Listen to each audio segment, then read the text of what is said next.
Thanks for joining us for another episode of the VC4A Founder Series.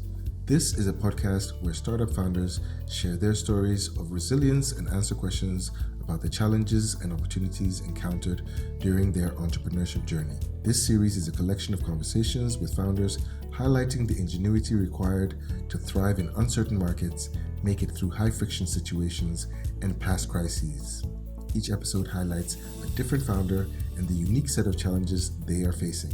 My name is David Coleman.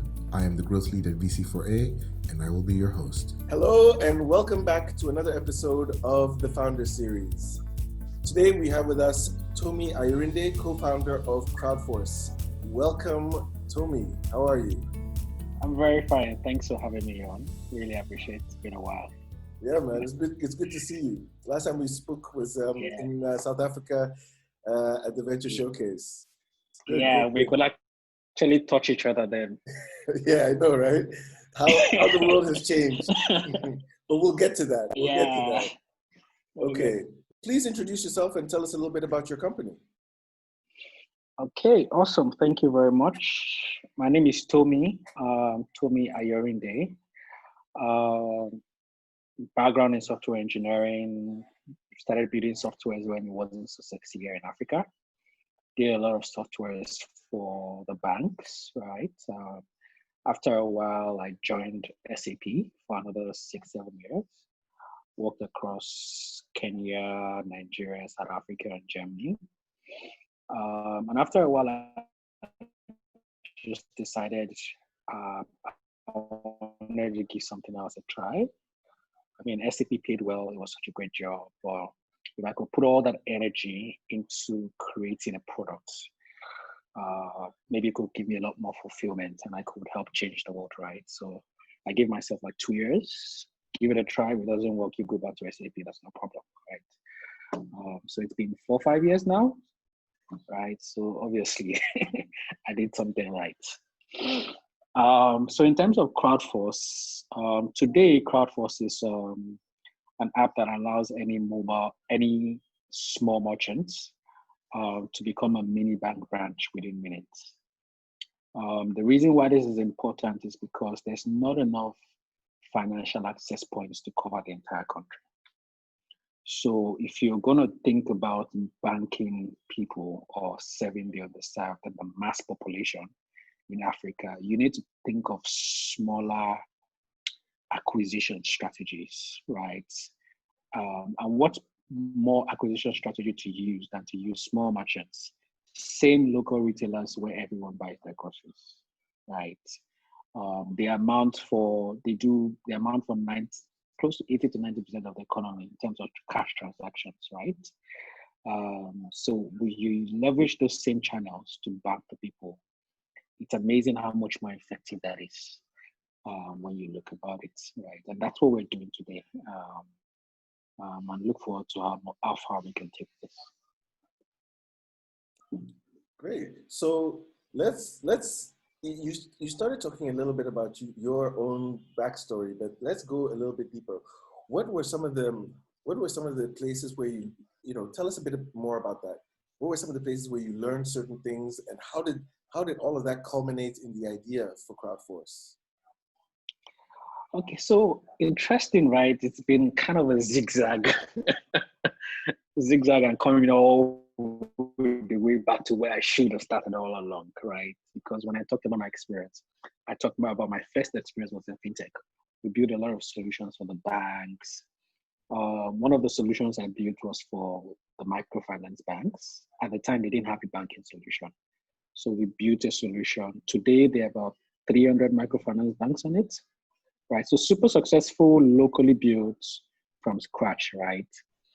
And then I joined SAP, did more enterprise consulting. So less of development, but more client-facing, understanding user needs and stuff like that. And so when I decided, look, I want to build a company, give something a try, right? It would have been nice if I looked back into my background and just realized I had a fintech experience, but I didn't do that. I ran into a random problem that I thought, okay, this makes sense. This is good. Let's solve this problem, right? Which was an obsession with the way people collect data here in Africa, right? So we started more like I decided let's automate that process, especially for field workers, collect data on the field, synchronize it to an ERP software at the back end, because obviously I work for SAP. So it made sense, just synchronize it into SAP. I built the product on top of SAP. We're good. I'm not so far away from where I am. But that's one of the first things when we hit the market was to realize it wasn't such a strong need per se, right? And there were already products in the market that did it, right? And none of those products really became huge, solid companies, right? So we had to start asking the client, so what exactly do you need, right? And what we started to realize is they keep asking us, can you help us collect the data, right? Like we're trying to understand this particular state. How are they using our products? How is our product stacked against the competition, right? That's the harder work, because you have someone who sits in America trying to make a decision about the consumers in Africa, and he just looks like a black box to him. Like, how do I get the data? How do I know what's happening down there, right? So we pivoted that model and added a new offering, which was we built out an agent network across the country, which is, and of course, consider it, there's a lot of unemployed youth in the country, right?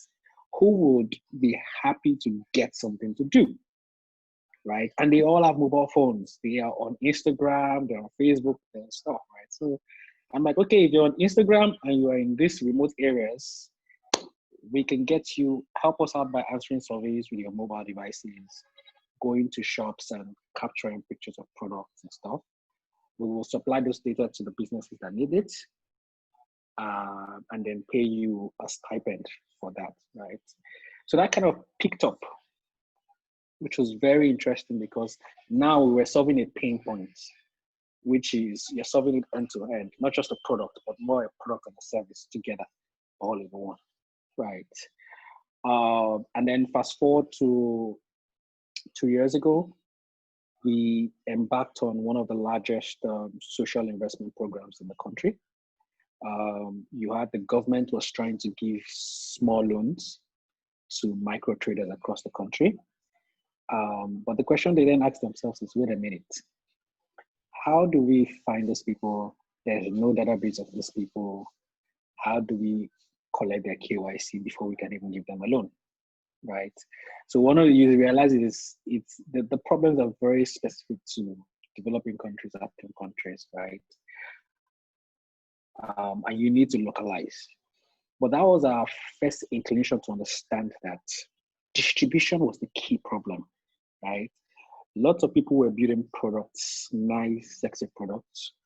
But one of the things you realize is when you build the product and you distribute online via Twitter and Facebook, there's a limit to how far you can go, right? Even the e-commerce industries in Africa, they realized that there's just very few people buying online, because your market segment is just a little bit compared to the larger mass market that is offline, doing cash transactions and the rest. So if you're going to reach out, every business that has been successful here in Africa has had to build a distribution network, right? So the easy one I say is DSTV. When you travel around, you will see a DSTV shop almost everywhere, right? There's so many examples, right? So it made sense. If we could solve distribution, especially for fintech companies, that could be our key selling point, right? And every other person who had a product can then layer on this distribution to the mass market. And that's how CrowdForce evolved, right? And it made sense that the first service you want to put on that platform is a fintech service. This network, right? It made sense to start with a fintech solution, because that is the basic service that everybody needs to use, which is to open an account or open a wallet, deposit money, send money to friends and families, withdraw money whenever they need it, as easy as possible, which is why we kind of evolved it, right? So we see ourselves as a financial services distribution network, right? Where we are building a network of merchants, right, that can provide not just financial services, digital services, but today they just provide financial services, right? And we hope that that way we can deepen financial nutrition, right? Localize it more, bring it closer to the people. So our mission has now evolved. Our mission is to enable to make reliable data and financial services easily accessible to everyone. And for us, that means that everyone in the country can access financial services within 5 to 10 minutes of wherever they are. If you need to do your KYC, if you need to send money to friends and family and you have cash, or whatever you need to do, right? You shouldn't have to go long distances to get it done. That distribution problem, when we solve it, then we can really say we solve financial inclusion. Awesome. Okay. Now you described the fact that you need this distribution system, right? These distributors and these merchants, but how do you recruit them? Because it's some of them are in rural areas, urban areas. You know this and yeah. How do you find them? How do you onboard them? You know, what is that process like? Because you're not just onboarding a couple every week, you're onboarding them by the hundreds. Yeah, the hundreds. So interesting. That is the hard work that no one wants to do, right? And when you see a hard problem and you solve it, then you can be assured that you've created value for a very long time, right? So the first network we built was a network of young, dynamic individuals, probably just finished school, and youths mobile, right? And the way we did that was we did road shows to universities across the country, onboarded people and told them, look, download this app, we will send you surveys. You can make an extra bucks every day just by answering questions. So that built out about 20,000 youths across the country. Also, we did some targeting. So for example, if you stay in a particular area and you use Instagram or you use Twitter, you're kind of the person you're looking for. Because we know that you can answer simple questions, you can do simple things, you can even be more innovative in your approach to work. So we built out that network of just 20,000 young individuals that are eager. When I say eager and ready to engage, right? So in then building out this merchant network, what you do is you just leverage on what you've already built. You don't start from scratch, which is these same guys can then walk up to we do what you call regional trainings. We bring them together and then we train them on the product and what we're trying to achieve. They then go to their communities to then disseminate that information, onboard merchants, meet the merchants, tell the merchants about the product, right? Set that merchant up, give them install the app for the merchants, and then introduce that merchant to a central customer service team, right? That takes care of him going forward from then, right?